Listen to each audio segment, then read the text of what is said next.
Muito bem, nós sabemos que a própria Escritura, ela nos revela a vontade de Deus, ela nos revela Deus, ela nos revela quem é o Senhor pela Escritura. Nós vamos compreendendo a Bíblia pela revelação da própria Bíblia. O Antigo e o Novo Testamento se completam. O Novo Testamento joga luz no Antigo Testamento, nos mostrando que a vontade de Deus nos foi revelada de maneira progressiva. E aqui no Novo Testamento, quando Jesus, o Filho de Deus, entra em cena, quando Jesus, o Filho de Deus, vem ao mundo e divide a história em antes de Cristo e depois de Cristo, o próprio Senhor traz à sua época, traz aos homens, traz a nós a revelação dele, de quem ele é, o Filho do Deus vivo.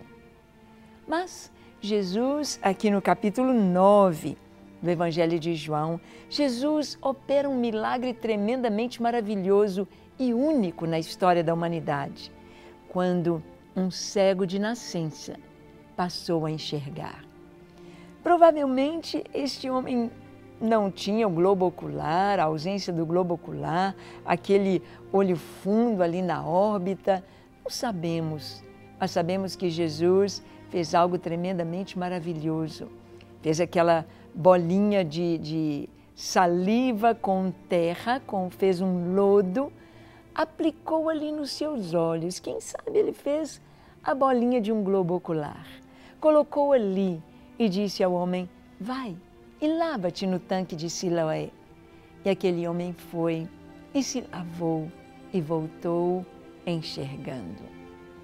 Ele obedeceu, mas ele não viu quem o curou. Ele podia conhecer a sua voz. Quem sabe ele poderia reconhecê-lo pelo cheiro, porque quando a pessoa é cega, ela desenvolve os outros sentidos, a audição, o tato, o olfato, o paladar. Ele não enxerga, mas os outros sentidos estão bem aguçados. Provavelmente ele reconheceria a voz de Jesus em qualquer lugar onde estivesse. Mas ele lavou e voltou vindo, voltou enxergando. E então o que vai acontecer com ele? O milagre vai se espalhar. No versículo 13 está escrito, levaram, pois, os fariseus o que dantes fora cego.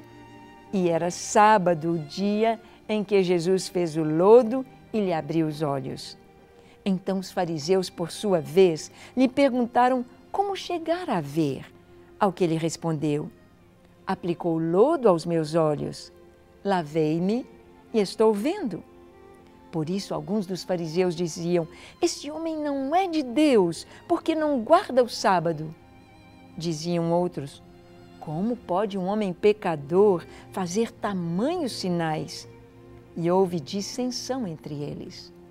Entre os próprios fariseus, entre os próprios estudiosos das Escrituras, houve divisão. Aqueles que diziam, ele não é de Deus porque não guarda o sábado. Como pode um homem pecador fazer estes sinais? Porque as Escrituras falavam a respeito do Messias e diziam que o Espírito do Senhor Deus estava sobre ele e o levara para abrir os olhos aos cegos. Estava bem claro nas Escrituras, para abrir os ouvidos dos surdos, levantar os paralíticos e pregar as boas novas do reino aos pobres. E então houve dissensão entre eles. De novo chamaram o cego e lhe perguntaram, que dizes tu a respeito dele, visto que te abriu os olhos? Que é profeta, respondeu ele. Não acreditaram os judeus que ele fora cego e que agora via, enquanto não lhe chamaram os pais e os interrogaram. É este o vosso filho, de quem dizeis que nasceu cego? Como, pois, vê agora? Então os pais responderam, sabemos que este é o nosso filho e que nasceu cego, mas não sabemos como vê agora, ou quem lhe abriu os olhos, também não sabemos. Perguntai a ele. Idade tem, falará por si mesmo. Isto disseram seus pais, porque estavam com medo dos judeus, pois estes já haviam assentado que se alguém confessasse ser Jesus o Cristo, fosse expulso da sinagoga. Por isso é que disseram os pais: ele tem idade, interrogai-o. Aqui nós vemos como que eles estavam interrogando os pais, eles estavam diante de um grande problema. Ou eles teriam de admitir que Jesus era o Cristo, que Jesus era o Messias, ou eles acusariam Jesus de ser um charlatão, como disseram depois que ele era um endemoniado, que ele fazia esses sinais pelo inimigo, pelas trevas. E interrogaram os pais. Os pais não puderam falar muita coisa porque sabiam que quem dissesse que Jesus de Nazaré era o Messias seria expulso da sinagoga. Era algo que eles não queriam nem pensar nesta possibilidade. Então chamaram pela segunda vez o homem que fora cego e lhe disseram: dá glória a Deus, nós sabemos que esse homem é pecador. Ele retrucou: se é pecador, não sei. Uma coisa eu sei, eu era cego e agora vejo. Que palavra tremenda que este homem deu. Eles disseram: olha, este homem é pecador, dá glória a Deus. Ele disse: se é pecador, eu não sei. Eu só sei que eu era cego e agora vejo. Ele podia testemunhar que aconteceu algo na sua vida. Quando nós recebemos Jesus como nosso Senhor e Salvador, algo acontece conosco. É que os nossos olhos são abertos. É que nós começamos a contemplar e ver a luz. É que nós passamos a ter a revelação de Deus, das Escrituras e da verdade. E não podemos negar isto. Aquele homem disse: eu era cego e agora vejo. É o que eu posso dizer. Por exemplo, se quiserem dizer: ninguém pode ter certeza de salvação. Não podemos dizer isto. O que nós podemos dizer é o seguinte: não tem jeito de não dizer que temos a certeza de salvação, porque o Espírito Santo testifica com o nosso espírito de que somos salvos, de que somos filhos de Deus.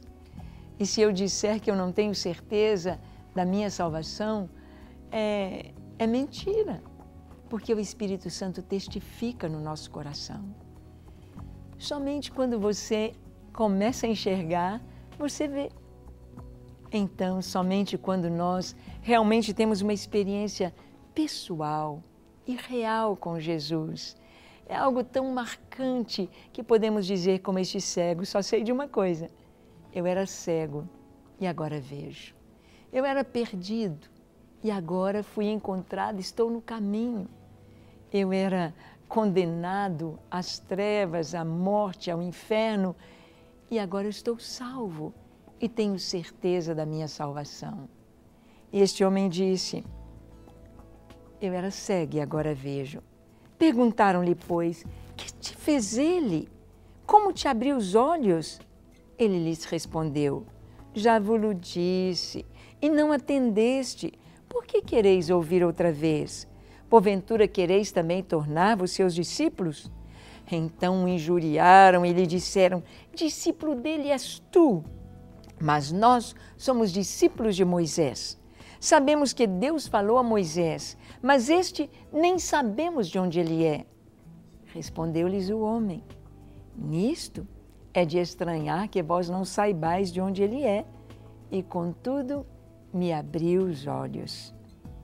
Sabemos que Deus não atende a pecadores, mas pelo contrário, se alguém teme a Deus e pratica a sua vontade, a este ele atende. Que coisa tão linda! Este homem está testemunhando diante de pessoas que estudaram a palavra, mas que estavam querendo ficar com os olhos cerrados à verdade. E o homem que fora cego disse: desde que há mundo, jamais se ouviu que alguém tenha aberto os olhos a um cego de nascença. Se este homem não fosse de Deus, nada poderia ter feito. Mas eles retrucaram: tu és todo nascido em pecado e nos ensinas a nós? E o expulsaram. Aqueles homens fizeram uma pergunta ao cego: que dizes a respeito deste homem? Que dizes? E ele respondeu que é profeta. Mas Jesus é mais que profeta. Ele é aquele profeta que Moisés disse: após mim virá um que vai falar muito mais, que é maior do que eu. Quem não ouvir será morto. Maior do que eu. Para Israel, Moisés é o máximo, mas Jesus supera. Jesus não é apenas um profeta, ele é o Messias, o Filho do Deus vivo. E você, já tem Jesus como seu Senhor? Quer orar comigo agora? Então feche seus olhos, curve a sua fronte. Se for possível, se ajoelhe. Ore comigo dizendo assim: Senhor Jesus, reconheço que Tu és o Cristo, o Filho do Deus vivo. Reconheço que Tu destes a Tua vida ali na cruz do Calvário, em meu lugar, para me dar o perdão, a salvação, a cura, para me dar a vida eterna. E nesta hora eu me entrego a Ti, entrego a minha vida, perdoa os meus pecados, lava o meu coração de toda iniquidade e dá-me um novo coração. Sou Teu, hoje e para sempre. Amém. Amém. Para receber todas as novidades do canal, inscreva-se e se curtir o vídeo, clique em gostei. Aproveite para acompanhar a Rede Super nas redes sociais.